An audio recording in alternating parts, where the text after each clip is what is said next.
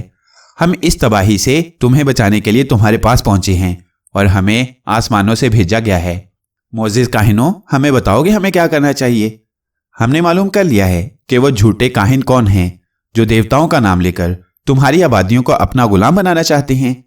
میں تمہیں بتاؤں، وہ برف زاروں سے آنے والے ہیں جنہوں نے ان برفانی علاقوں سے نقل مکانی کر کے اس آبادی میں بسیرا کیا ہے جو انہوں نے خود بسائی ہے، اور پھر تم سب پر قابض ہونے کے لیے انہوں نے جھوٹے کاہنوں کا روپ دھار کر تمہاری آبادیوں کا رخ کیا ہے۔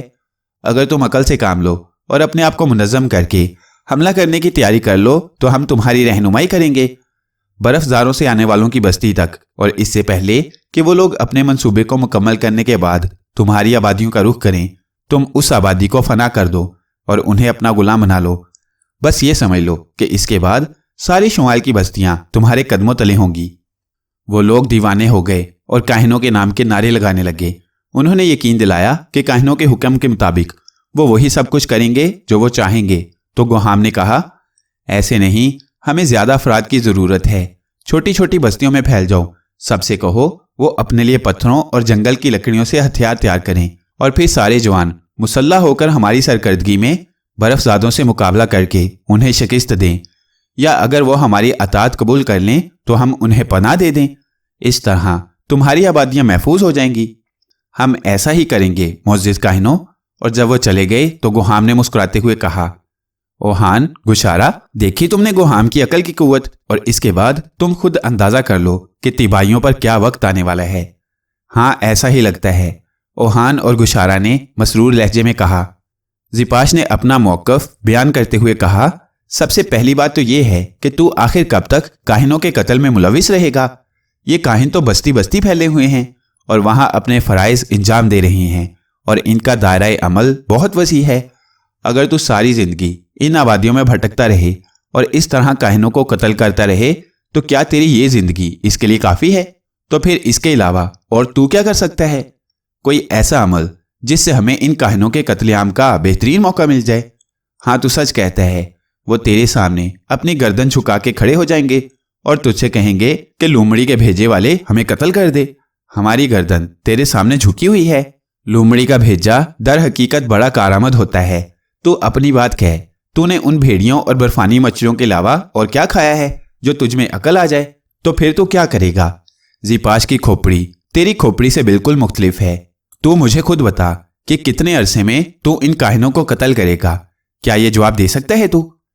اور در حقیقت طارق کے پاس اس بات کا کوئی جواب نہ تھا، اور بات بھی سمجھ میں آتی تھی کہ طارق اور زپاش کتنے عرصے تک سرگرداں رہیں گے، پھر ضروری نہیں کہ وہ اپنی کوشش میں کامیاب ہو جائیں۔ طارق نے بہت دیر سوچا، پھر کہا، پھر تو بتا ہمیں کیا کرنا چاہیے؟ سب سے پہلے اس جگہ کا پتہ معلوم کرنا جہاں ستارتھا رہتا ہے۔ کیا یہ آسان ہوگا؟ وہی بات آ جاتی ہے نا، یعنی پھر تو مجھے تانا دیتا ہے کہ میں نے لومڑیوں کے درمیان پرورش پائی ہے۔ عقل کی طاقت بہت بڑی ہوتی ہے اور وہ میرے پاس موجود ہے۔ تو ٹھیک ہے، میں تجھ سے انحراف نہیں کروں گا، وعدہ کرتا ہے؟ ہاں، یعنی جس طرح میں کہوں گا ویسا ہی کرے گا؟ یقیناً، طارق نے جواب دیا۔ کاش میری بستی کے لوگ میرے سامنے موجود ہوتے اور میں تیبائیوں کو یہ بات بتاتا کہ گوہام کو شکست دینے والا در حقیقت میری وجہ سے کامران ہوا ہے، تو مجھے کتنا اچھا لگتا۔ اگر کبھی ہم تیبائیوں کی بستی میں واپس پہنچے تو یہ بات میں وہاں کے لوگوں کو بتا دوں گا۔ بڑی فراخ دلی کا مظاہرہ کر رہا ہے تو۔ خیر، چل ٹھیک ہے، تو اب تو دیکھ میں کس طرح ستارتھا کا پتہ معلوم کرتا ہوں۔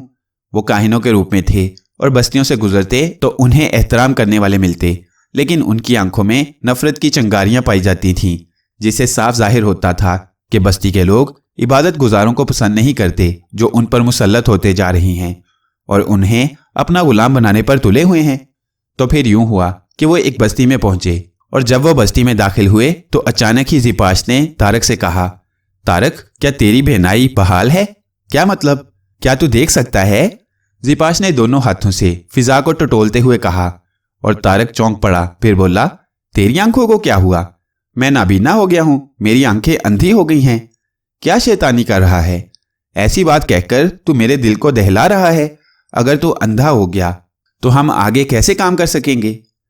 میں اندھا ہو چکا ہوں اور اصولی طور پر اب تجھے بھی اندھا ہونا چاہیے۔ زپاش نے ایک بار پھر طارق کو چونکا دیا۔ کیا مطلب؟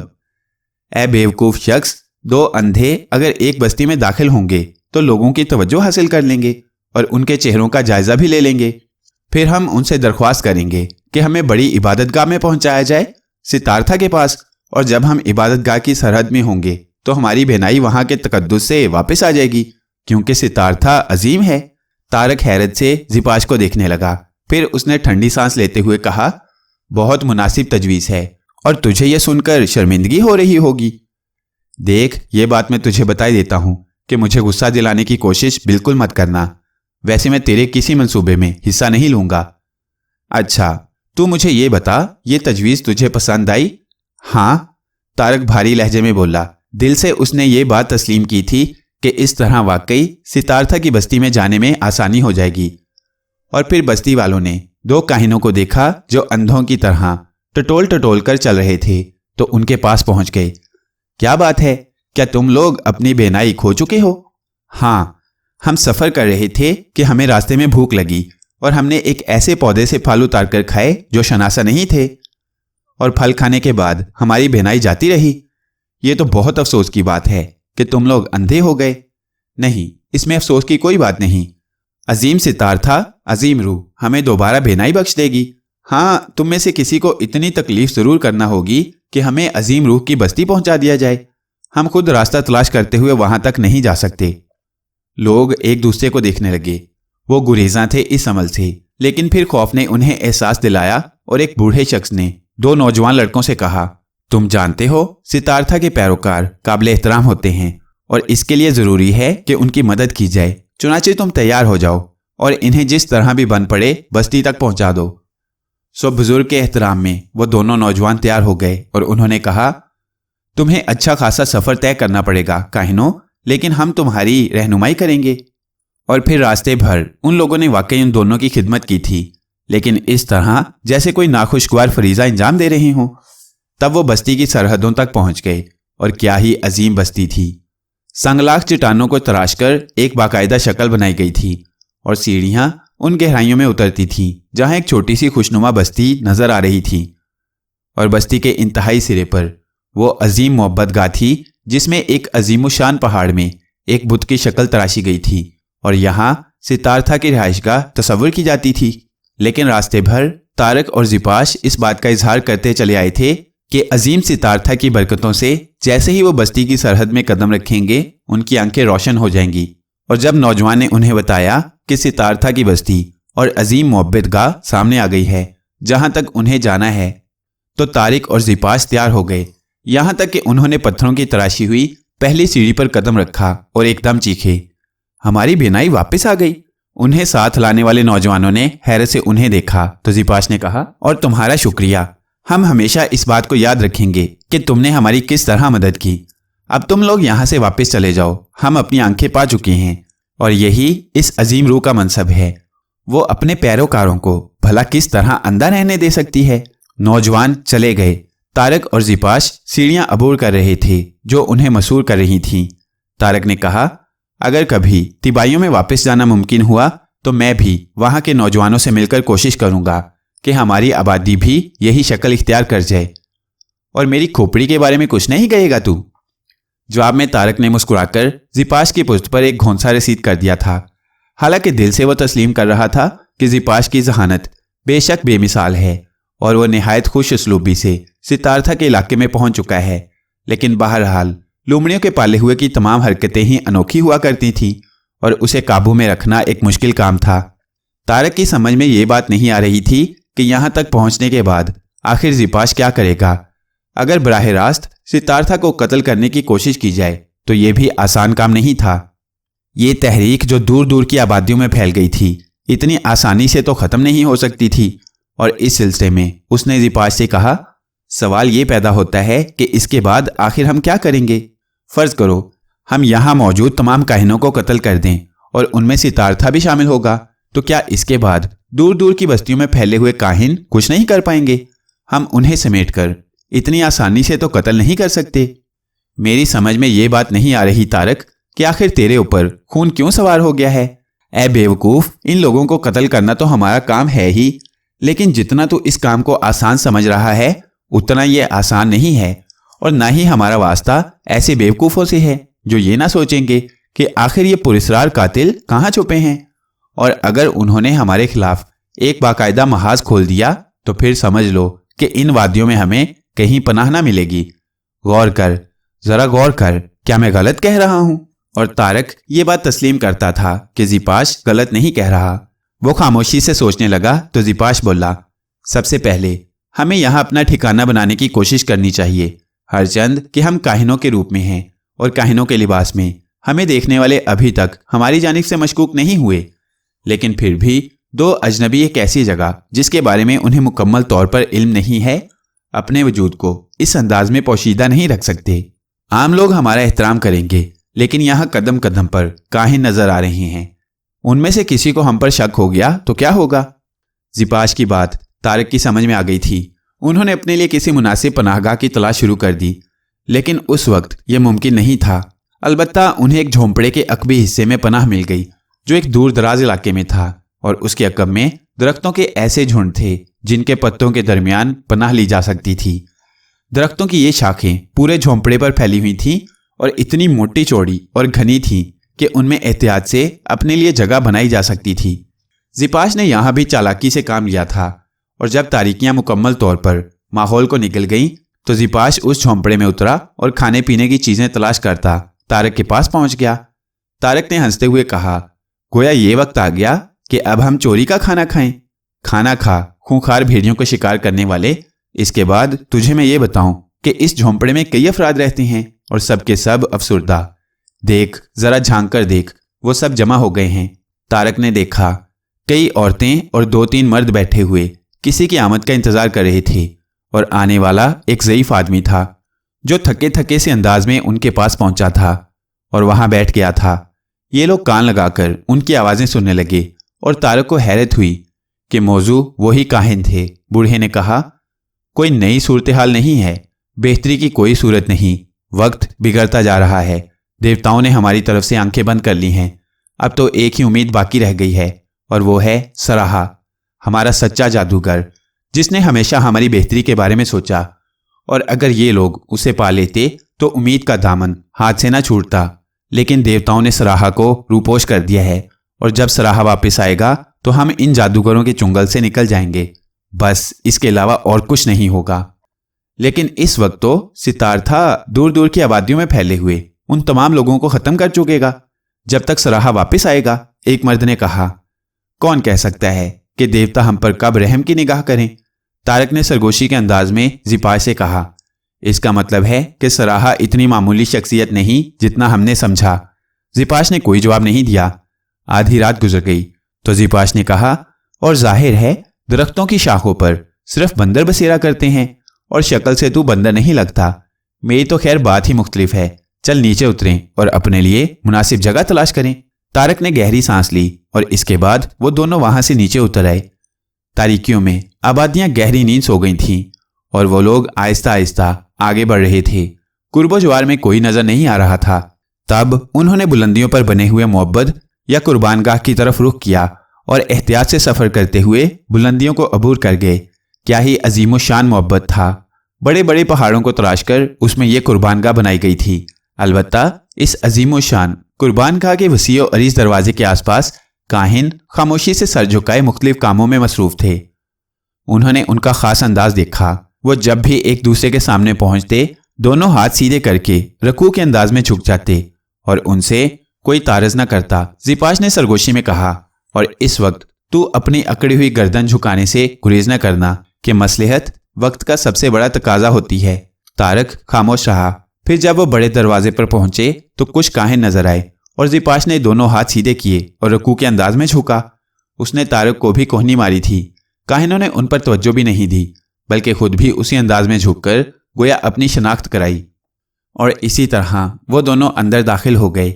کچھ فاصلہ طے کرنے کے بعد وہ ایک ایسی جگہ پہنچے جہاں نیچے جانے کا راستہ ایک ڈھلان کی شکل میں بنا ہوا تھا، اور جب وہ اس ڈھلان سے گزر کر اس بڑی سی زمین دوز جگہ پر پہنچے تو ان کی آنکھیں حیرت سے پھیل گئیں۔ یہ کاہنوں کی عیش گاہ تھی اور اس عیشگاہ میں جو کچھ ہو رہا تھا وہ ناقابل یقین تھا۔ گویا ان کاہنوں نے لوگوں کو روحانیت کے جال میں جکڑ کر اپنے لیے یہ عیشگاہیں تعمیر کی تھیں۔ وہ ان لوگوں کی خوش فعلیوں کو نظر انداز کرتے ہوئے خاموشی سے آگے بڑھتے رہے۔ وسیع اور اس غاروں میں سرنگوں کے جال پھیلے ہوئے تھے اور زیر زمین غار بے شک قدرتی تھے، لیکن ان میں تراش خراش کر کے انہیں بہت عمدگی سے تعمیر کر لیا گیا تھا۔ وہ آوارہ روحوں کی مانند آگے بڑھتے رہے۔ پھر ایک جگہ زپاش نے طارق کو ہوشیار کیا اور طارق ساکت ہو گیا۔ یہ ایک غار کا دھانا تھا جو اندر سے سب سے زیادہ وسیع اور سب سے زیادہ خوبصورتی سے سجا ہوا تھا۔ باتیں کرنے کی آواز سنائی دے رہی تھی۔ وہ خاموشی سے کھڑے اندر کی باتیں سننے کی کوشش کرنے لگے اور ان کے ذہن روشن ہو گئے۔ اندر سے جو آوازیں آ رہی تھیں وہ انہیں بہت سی حقیقتوں سے روشناس کرا رہی تھیں۔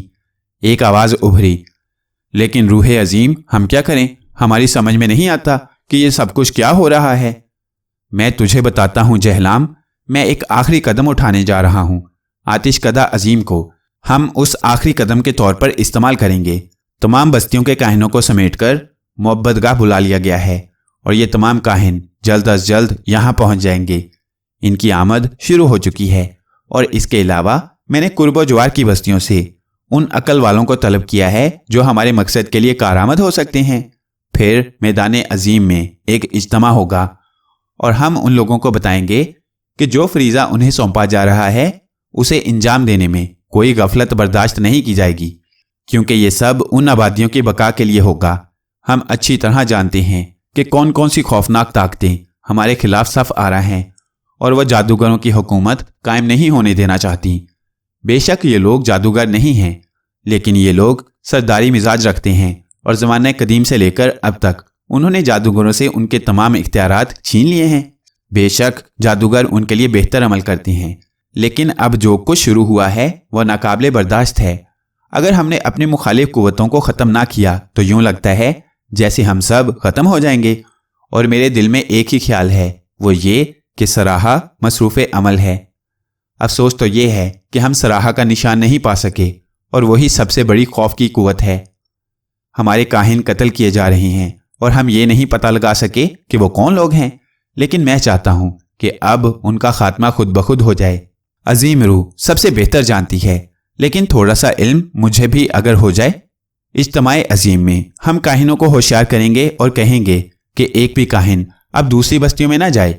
سب کے سب اس وقت تک یہاں موجود رہیں جب تک کہ ان کے دشمنوں کا خاتمہ نہ ہو جائے اور سراہا گرفتار ہو کر ہمارے قدموں میں نہ پہنچ جائے۔ ہم ان آبادیوں والوں سے کہیں گے کہ اپنی اپنی آبادیوں والوں سے کہیں گے کہ اپنی اپنی آبادیوں میں ان لوگوں کو تلاش کریں جو کاہنوں کے دشمن ہیں، لیکن یہ تو ہم نے پہلے ہی کہا ہے۔ اس وقت صورتحال مختلف ہے، اور میں جو کچھ کرنے جا رہا ہوں اسے ذرا غور سے سن جہلام، کیونکہ یہ سارا بوجھ تجھے اپنے شانوں پر اٹھانا پڑے گا۔ عظیم روح کا حکم سارا آنکھوں پر، مجھے حکم دے اور اختیار دے۔ یہ محلول جو تو دیکھ رہا ہے میں نے ہزاروں جڑی بوٹیوں کو ملا کر تیار کیا ہے۔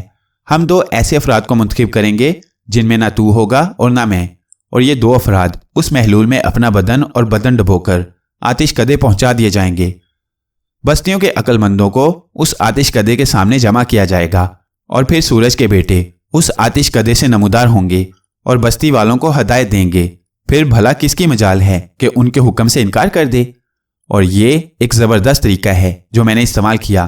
یہ محلول کیا ان لوگوں کو آگ سے محفوظ رکھے گا؟ مکمل طور پر یہ میری تمام تر کاوشوں کا نتیجہ ہے اور میرا جادو۔ ابھی اتنی ہی گفتگو ان لوگوں نے سنی تھی کہ عقب سے کچھ قدموں کی آواز سنائی دی، اور طارق اور زپاش پھرتی سے وہاں سے آگے بڑھ گئے۔ انہیں خاصا فاصلہ طے کر کے اپنے آپ کو محفوظ تصور کرنا پڑا تھا، لیکن جس جگہ وہ پہنچے تھے وہ بہترین جگہ تھی۔ چٹانوں کے چبوترے ایک دوسرے پر چڑھے ہوئے تھے اور ان کی بلندیوں تک آسانی سے پہنچا جا سکتا تھا۔ زپاش اور طارق نے سب سے اوپری چبوترے پر اپنے لیے جگہ تلاش کی۔ خاصی وسیع چٹان تھی جس پر بسیرا کیا جا سکتا تھا، اور خوشی کی بات یہ تھی کہ وہاں انہیں دیکھا نہیں جا سکتا تھا۔ زپاش نے کہا، واہ، لگتا ہے جیسے یہ ہمارے ہی لیے تشکیل دی گئی ہو۔ ویسے تو نے سنا طارق، کیا زبردست منصوبہ بندی کی جا رہی ہے۔ میں یہ سب کچھ ہونے سے پہلے ان لوگوں کو قتل کر دوں گا۔ سن، ذرا غور سے سن۔ شاید میرے اور تیرے درمیان اتنا عظیم اختلاف کبھی نہ پیدا ہوا ہو جو اب پیدا ہونے والا ہے۔ کیا مطلب؟ یہاں اس جگہ تو اس وقت تک آرام کرے گا جب تک میں چاہوں گا۔ تو میری بات مان لے یا پھر ایسا کر کہ پہلے اس کلہاڑے سے مجھے قتل کر دے جو میں نے بڑی محنت سے تیار کیا ہے، اور اس کے بعد تیرا جو دل چاہے وہ کر۔ میں اعتراض کرنے کے لیے یہاں موجود نہیں ہوں گا۔ طارق نے پریشان نگاہوں سے زیپاش کو دیکھا اور بولا، لیکن تیری بات میری سمجھ میں بالکل نہیں آئی۔ جب تک میں اپنی عقل استعمال نہ کر لوں اور اس میں ناکام نہ ہو جاؤں، تجھے صرف انتظار کرنا ہوگا طارق، صرف انتظار۔ اور میں ہمیشہ ایک ہنسنے ہنسانے والے انسان کی حیثیت سے تیرے سامنے رہا ہوں، لیکن آج میں پہلی بار تجھ سے سنجیدگی سے ایک عمل کی درخواست کر رہا ہوں۔ تو میرے دوست کی حیثیت سے اسے تسلیم کر لے، ورنہ یقین کر تیری اور میری راہیں جدا ہو جائیں گی۔ طارق پریشان نگاہوں سے زیپاش کی طرف دیکھتا رہا، پھر گردن ہلا کر بولا، جہنم میں جا، جو دل چاہے کر۔ ٹھیک ہے، میں بھی اب آرام کرنا چاہتا ہوں، اور خبردار مجھے جگانے کی کوشش مت کرنا، بہت سا وقت بے سکون گزرا ہے۔ زیپاش کے ہونٹوں پر مسکراہٹ پھیل گئی۔ طارق واقعی گردن موڑ کر سونے کی کوشش کرنے لگا تھا۔ بے فکر نوجوان تھا۔ تھوڑی ہی دیر کے بعد اسے نیند آ گئی، لیکن زیپاش جاگ رہا تھا، اور جب اس نے محسوس کیا کہ طارق کی نیند گہری ہو گئی ہے تو وہ اپنی جگہ سے اٹھا اور آہستگی سے نیچے اترنے لگا۔ رات کا غالباً تیسرا پہر گزر رہا تھا۔ زیپاش راستے طے کرتا ہوا نیچے آ گیا۔ اس کے چہرے پر خوفناک ارادے چمک رہے تھے، لیکن یہ ارادے کیا تھے یہ اس کے سوا کوئی نہیں جانتا تھا۔ اس کا عمل اس وقت ایک پراسرار کیفیت کا مظہر تھا۔ وہ خوفناک راستے طے کرتا ہوا بالآخر اس جگہ پہنچ گیا جو ستارتھا کی سب سے خفیہ جگہ تھی، اور جو عمل اس کے ذہن میں تھا اسے پراسرار قوتوں کی رہنمائی حاصل تھی، یعنی وہ سیال جو اس وقت بھی اس برتن میں محفوظ تھا جس میں اسے دیکھا گیا تھا۔ پھر اس کے بعد زیپاش کی شدید محنت جاری رہی، اور اس نے وہ کر دکھایا جو ستارتھا کے وہم و گمان میں بھی نہ ہوگا، اور دور دور کی آبادیوں سے کاہنوں نے اپنے ٹھکانے ختم کیے اور وہ روح عظیم کے قدموں میں پہنچ گئے۔ اس طرح دور دور کی بستیوں کے لوگ بھی وہاں جمع ہو گئے۔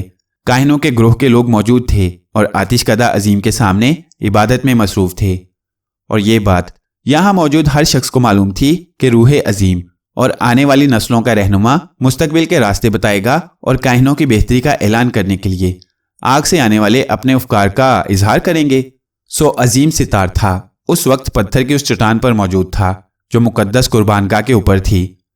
لوگوں کی نگاہیں آتش کدہ کی جانب نگراں تھیں، اور لاکھوں افراد کا مجمع اس طرح ساکت کہ یقین نہ آئے۔ پتھر سے بنائے ہوئے نقارے پر ضرب پڑی، اور عبادت گزار سر اٹھا کر آتش کدے کی طرف دیکھنے لگے، اور پھر کہنے والے نے کہا، برکتوں کی تلاش میں آنے والوں، روح عظیم تمہیں مستقبل کے راستے بتائے گی، اور سورج کے بیٹے تمہاری رہنمائی کریں گے۔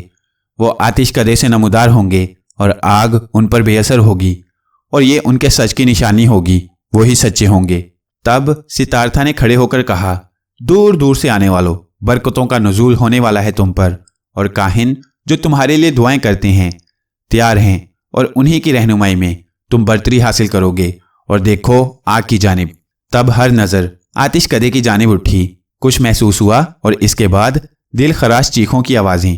وہ 5 انسان تھے جو شعلوں میں لپٹے ہوئے بچاؤ بچاؤ چیختے ہوئے آتش کدے سے نمودار ہوئے، اور باہر پتھریلی زمین پر لوٹنے لگے تھے۔ سارا مجمع اور خود وہاں موجود کاہن تعجب سے دیوتاؤں کے ان فرستادوں کو دیکھ رہے تھے جن کی کیفیت تو ایک عام آدمی سے بھی زیادہ خطرناک تھی۔ ستارتھا کی پھٹی پھٹی آنکھیں حیرت سے ان پر جمی ہوئی تھیں۔ دیکھتے ہی دیکھتے وہ جل کر خاکستر ہو گئے، لیکن اسی وقت آتش کدے سے 2 اور حیولے نمودار ہوئے۔ ان کے بدن کے لمبے لمبے لباس آگ سے محفوظ تھے، اور ان کے بدن بھی گویا یہ سورج کے سچے بیٹے تھے۔ اور یہی انہوں نے کہا۔ ان میں سے ایک کی گونجدار آواز ابھری، بستیوں کے رہنے والوں، برکتوں کی تلاش میں آنے والوں، جھوٹے کاہنوں کے فریب کے شکار لوگوں، ایسا کچھ نہ تھا۔ ستارتھا ایک فریب ہے، تم لوگوں کی آبادیوں کا قاتل، اور یوں ہی یہ جھوٹے کاہن جو ستارتھا کے شیطان ساتھی ہیں۔ اور سنو سننے والوں، ان کے گرد گھیرا ڈال دو، ان میں سے ایک بھی بچ کر جانے نہ پائے۔ اصل بات یہ ہے کہ یہ تم پر آخری قیامت ڈھانے والے تھے، یعنی ان کاہنوں کو تمہاری زندگیوں پر مکمل اختیار حاصل ہو جاتا، اور تمہاری بستیوں میں ان کی حکمرانی ہوتی، یعنی تمہاری عورتوں، تمہارے مال و اسباب پر ان کا اختیار ہوتا، اور آتش کدے سے نمودار ہونے والے یہی اختیار انہیں دیتے کہ وہ جھوٹے تھے۔ لیکن سورج دیوتا نے تم پر مہربانی کی اور آگ کو حکم دیا کہ انہیں خاکستر کر دے، اور اس کے بعد تمہیں حقیقتوں سے روشناس کرانے کے لیے ہمیں بھیجا گیا۔ سو اب تم پر لازم ہے کہ لمحوں کے اندر ان کاہنوں کا وجود مٹا دو۔ ان میں سے ایک بھی زندہ بچ کر جا سکا تو سمجھ لو تباہی تمہارا پیچھا نہیں چھوڑے گی۔ اور اس کے بعد ہیجان پھیلنا شروع ہوا تو ستارتھا نے کہا، سنو بیوقوفو سنو۔ لیکن بیوقوف سننے کے قابل کہاں تھے؟ وہ ثواب کے اس کام میں دیر نہیں کر سکتے تھے، اور کاہنوں کے جسم کو دھجیوں میں تبدیل کیا جانے لگا، اور آگ سے آنے والے خاموشی سے پتھر کی اس چٹان کے پیچھے روپوش ہو گئے تھے۔ گوہام کی شیطانیت کی بھلا کیا مثال! اپنے دونوں ساتھیوں کے ہمراہ ایک لشکر عظیم لے کر اس نے تیبائیوں کی آبادی کا محاصرہ کر لیا، اور سردار شمبان کو پیغام بھیجا کہ وہ اپنے آپ کو اپنے دوست روکس، اس کے بیٹے تارک اور تارک کے دوست سپاش اور ستارہ شناس تشمک کو اس کی تحویل میں دے دے، اور تیبائیوں کی سرداری اسے سونپ دے۔ اور اگر 3 چاند اور 3 سورج کے اندر اس نے ایسا نہ کیا تو لشکر عظیم تیبائیوں کو روند ڈالے گا۔ جہاں دیدہ روکس گہری نگاہوں سے مقامی آبادیوں کے اس لشکر کو دیکھ رہا تھا اور یہ فیصلہ کر رہا تھا کہ گوہام کی بات نہ مانی گئی تو برف زاروں کے رہنے والے اپنی تاریخ کا آخری صفحہ رقم کر دیں گے اور تیبائیوں کا وجود مٹ جائے گا، گویا چند زندگیاں یا ان کے عوض پورے قبیلے کی موت۔ لیکن پھر کچھ ہوا۔ گرد کا ایک بادل زمین سے فضا کی طرف بلند ہوتا ہوا نظر آیا، اور یوں محسوس ہوا جیسے زمین کی دراڑیں انسان اگل رہی ہوں، اور وہ انسان گوہام کے لشکر سے سینکڑوں گنا زیادہ تھے۔